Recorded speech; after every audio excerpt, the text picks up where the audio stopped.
Hello friends, स्वागत है फिर से स्टडी फॉर सिविल सर्विस के यूट्यूब प्लेटफॉर्म पर। और हमने अब तक उत्तराखंड में एंशियंट वाला पार्ट देखा था, हिस्ट्री का, ठीक, उसका ऐतिहासिक काल। तो अब हमारा प्रवेश हो जाता है मेडिवल पीरियड में, उत्तराखंड के मेडिवल पीरियड में। तो हमको ये पता लगाना होगा कि उत्तराखंड का जो मध्यकालीन युग है उसको किस तरीके से समझा जाए, और साथ में हमारे लिए ये जान लेना भी ज़रूरी है कि उस समय समकालीन जो इतिहास है हमारा वो किस प्रकार का है, वो भी जान लेना ज़रूरी है।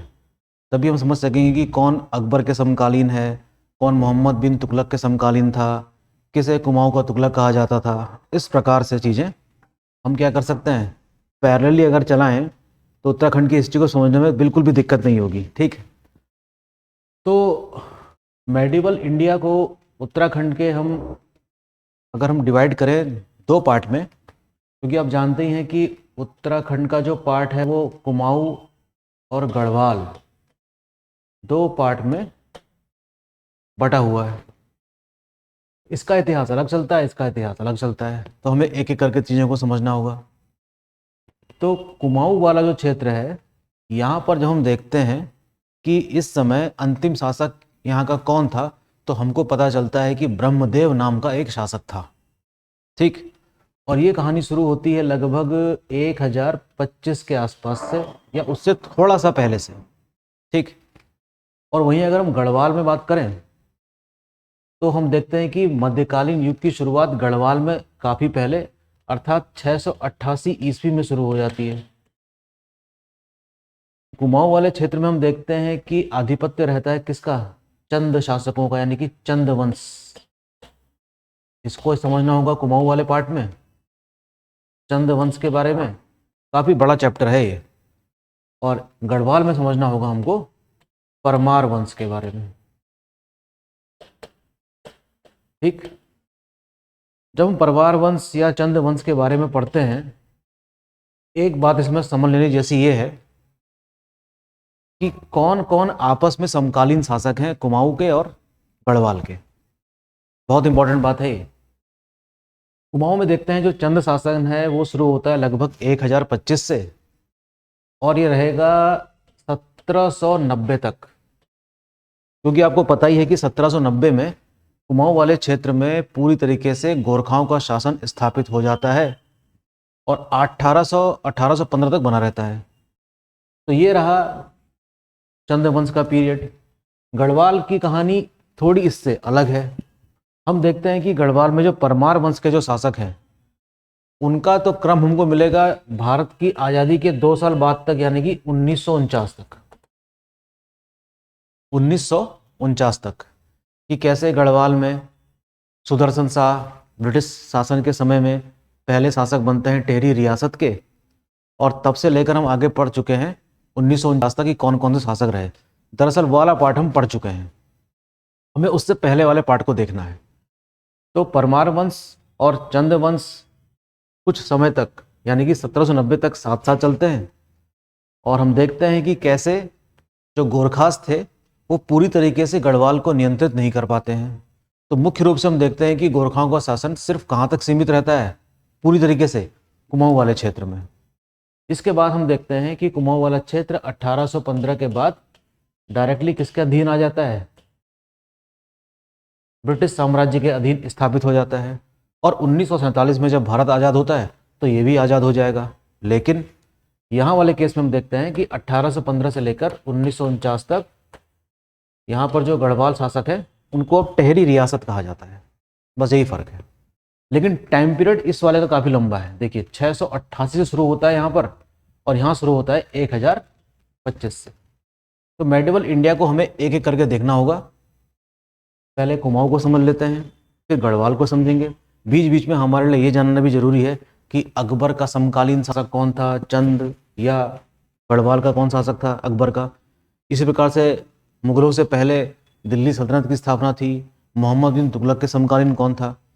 तो ये जो टाइम पीरियड आप देख रहे हैं ये पूरी तरीके से ओवरलैप कर रहा है किससे, या मैच कर रहा है किससे, इंडिया के मेडिवल वाले पीरियड से। तो अगर हमें वो क्रोनोलॉजी क्लियर है तो यकीन मानिए कि यहाँ क्रोनोलॉजी क्लियर होने में थोड़ी सी आसानी होती है।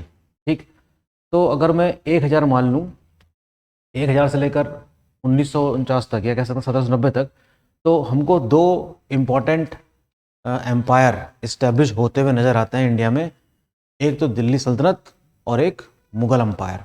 ठीक है, तो हम साथ साथ ये भी जानेंगे कि मुग़ल बादशाह कौन सा समकालीन है, किससे मुलाकात हुई थी, इस प्रकार की चीज़ें यहाँ से भी क्वेश्चन कई बार आ जाते हैं। तो आज हम छोटी चर्चा कर लेते हैं कुमाऊँ के बारे में कि कुमाऊँ के इतिहास को जानने के लिए, मेडिवल इंडिया के इतिहास को जानने के लिए हमारे पास क्या क्या सोर्स अवेलेबल हैं और किस प्रकार से कुमाऊँ में चंद वंश की स्थापना हुई। आज का शीर्षक हमारा यही रहेगा। देखिए, मेडिवल उत्तराखंड अर्थात मध्यकालीन उत्तराखंड की बात हो रही है। कुमाऊँ में चलता है चंद वंश का शासन और गढ़वाल में चलता है परमार वंश का शासन, जिस पे हमने अभी छोटी सी चर्चा करी। ठीक, अब देखते हैं कि चंद वंश को जानने के लिए हमारे पास क्या क्या स्रोत मौजूद हैं। ये जानना काफ़ी ज़रूरी है। हिस्ट्री का ये एक इम्पॉर्टेंट फीचर है कि हमें जिस बारे में पढ़ना है उसके सोर्सेस के बारे में पता होना चाहिए कि आखिर हमें जानकारी मिल कहाँ से रही है। तो देखेंगे हमारे पास आर्कियोलॉजिकल सोर्सेज भी हैं और लिटरेचर यानी कि साहित्य स्रोत भी मौजूद हैं चंद वंश को जानने के। जाहिर सी बात है कि इनके शासकों ने कई सारे सिक्के भी जारी किए होंगे, तो वहाँ से भी हमको जानकारी मिल जाती है। तो आर्कियोलॉजिकल सोर्स में देखिए हमारे पास क्या क्या मौजूद है। अभिलेख मौजूद है, ताम्र पत्र मौजूद है, त्रिशूल अभिलेख मौजूद है और कॉपर प्लेट सबसे अधिक मिले हैं।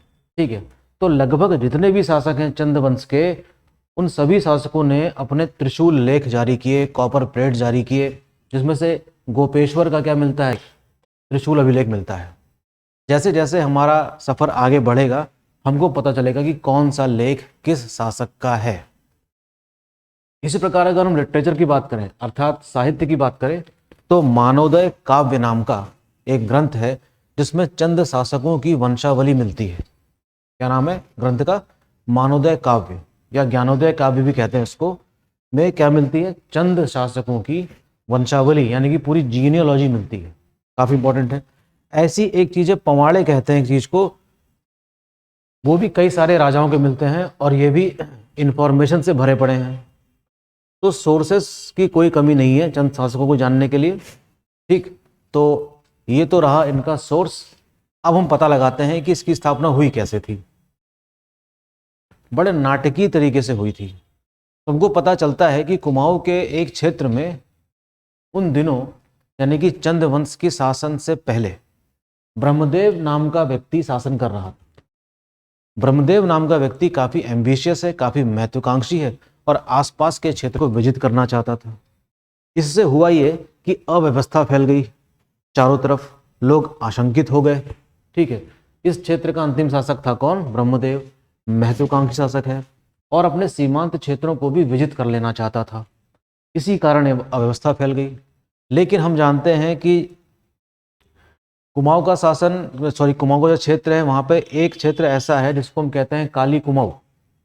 काली कुमाऊं का एक मुखिया है, उसने योग्य शासक की तलाश करने के लिए अपना एक दल भेजा कि एक योग्य व्यक्ति खोज के लाइए। एक कहानी तो ये है कि इसने काली कुमाऊं के प्रमुख ने एक दल भेजा और वो दल गया एक जगह है जिसका नाम है झूसी, इलाहाबाद के पास।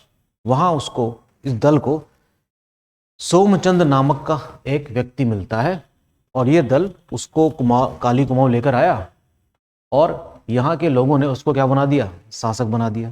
तो एक कहानी तो ये है। दूसरी कहानी भी है। दूसरी कहानी ये है कि एक कथा कहती है कि सोमचंद जो कि अभी राजकुमार था, इसकी मुलाकात होती है ब्रह्मदेव से। ब्रह्मदेव सोमदेव की पर्सनैलिटी से काफ़ी प्रभावित हुआ। उसने अपनी पुत्री का विवाह इससे कर दिया है।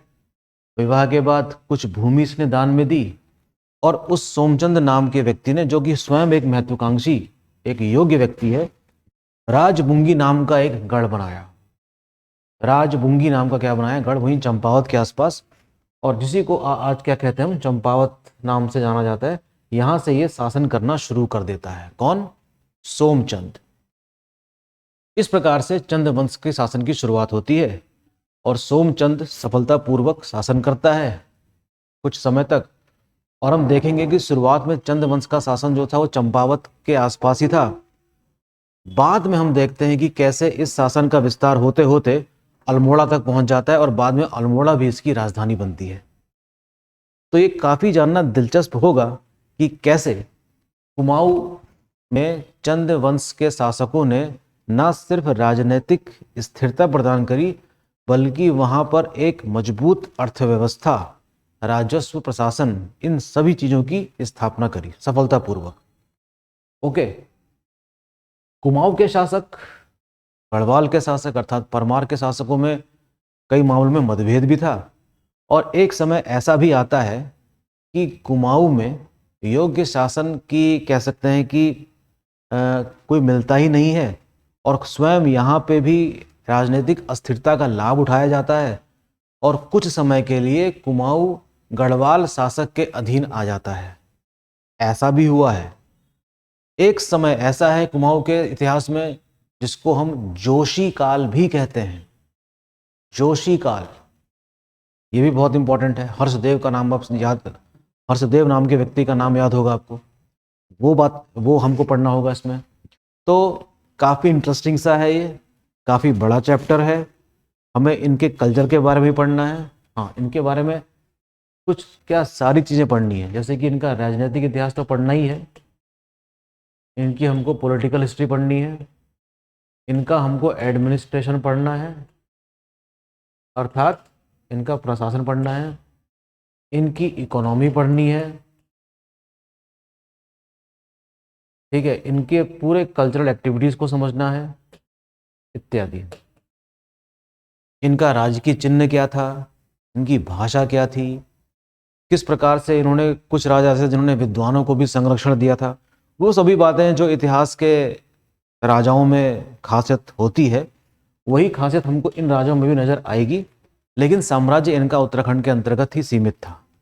ठीक, तो ये हमारा क्रम रहेगा, जैसा कि बाकी इतिहास के जो चैप्टर्स होते हैं जो हम पढ़ते हैं, वही सारी चीज़ें यहाँ पर लागू होंगी। राजनीतिक इतिहास, प्रशासन, अर्थव्यवस्था, कल्चर, आर्ट, राजकीय चिन्ह, और उस समय के लोगों की दशा, हाँ, धार्मिक दशा भी हमको समझनी होगी।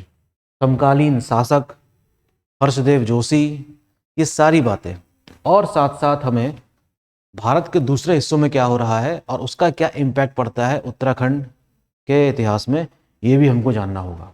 ठीक है, तो इस तरीके से हम मेडिवल उत्तराखंड का आगाज़ करते हैं, और धीरे धीरे धीरे कुछ लेक्चर्स में हम चंद वंश के सभी शासकों के बारे में, उनकी उपलब्धियों के बारे में पढ़ लेंगे। काफ़ी इंपॉर्टेंट चैप्टर है, बहुत क्वेश्चन आने की संभावना यहाँ से रहती है। अगर 40 क्वेश्चन आ रहे हैं तो मान के चलिए से 3 से 4 क्वेश्चन आपको मेडिवल उत्तराखंड में सिर्फ चंद शासकों से मिलने की संभावना रहती है। आप चाहें तो प्रीवियस ईयर पेपर्स चेक कर सकते हैं, है ना।